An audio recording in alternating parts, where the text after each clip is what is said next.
I want to chat a little bit about the struggle we have with our children.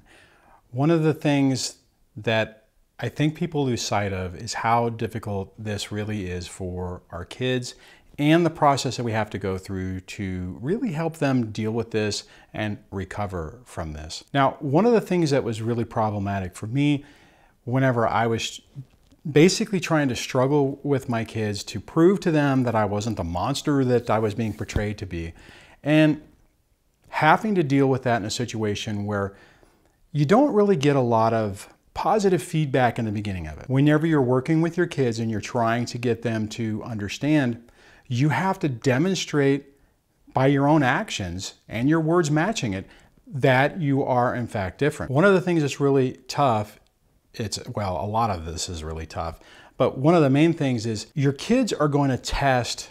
They're going to test a couple different things. One, if you're being alienated, which you probably are, but if you're being alienated, your kids are going to basically push your buttons to try to prove to themselves that you're going to respond in the way they think that you're going to respond, the way that they think, or the way that they've been programmed or conditioned for you to think. Now, this can be because your ex is saying something, or it could be that prior to the breakup, you were so anxious and stressed that you were lashing out and kind of creating your own problem, which I would say that was a big case, or a big part in my case. Now, the hard part about this is that you have everything going on. You have the attacks from your ex, you have the attacks from your kids, you have just the uncertainty that's what's going to happen in your world.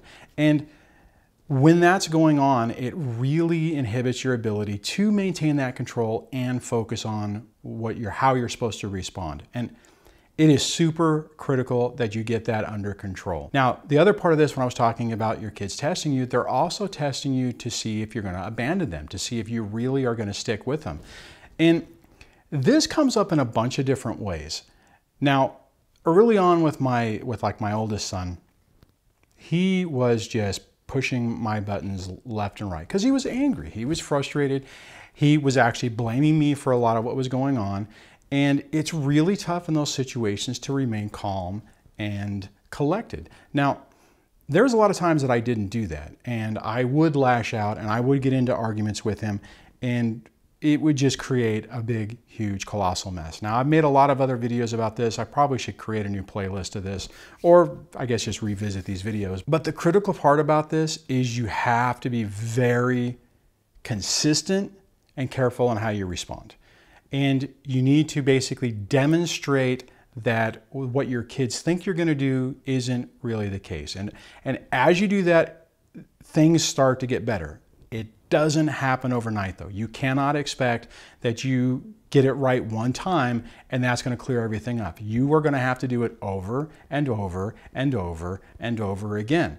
And at some point, and in my situation, it probably took months, yeah, I think months, for this to really take effect. But this pays off tremendously, because if you're able to do that, then your kids basically reprogram what they think reality is to what reality really is, and it stabilizes your relationship. As soon as you do that, then well, let me say not any, but a lot of the parental alienation that your ex is going to try to do isn't going to work. And that's even if it's not even if it's attacking you per se, but just trying to say, oh, well, wouldn't it be better to live here? Or wouldn't it be better if it was more consistent? Or wouldn't it be better if the time was different? And a lot of times they're going to say things like that to your kids, and your kids are going to hear it in a different way. I've talked about that in the past, where whenever we switched to 50-50, my kids were convinced that it was completely unfair that mommy now was getting less time. In the context of what she was saying, it was true, because she originally had 80-20 and then 70-30, I think it was 70-30. And when it went to 50-50, yes, I had more time. Mommy had less time. But I literally had, and I've talked about this before, but I literally had to pull out a calendar, show a 2-week period, and say, I don't have any more time than your mom. It's now even. It's now fair, right? But what I'm saying is they'll switch anything up to say that. They'll turn around and try to get your kids to think, well, if it was more consistent, meaning with them, that it would be better. A little caveat I want to add on that. Anytime your ex is saying little Johnny or little Susie wants to live with them, unless you're hearing it from your kids. If your kids are coming to you saying, Daddy, I don't want to live here anymore. I want to live more with Mommy. That's an issue. But if the other parent is saying, little Johnny or little Susie says they don't want to see you anymore, but when they're with you, they're not saying that and they're not demonstrating that, don't buy into it, okay? Focus on whatever it is your kids are doing with you or how they're acting with you when they are with you, then that is what is real, okay? Just want to throw that out there because I know a lot of people get caught up in that. I even got caught up in that a little bit.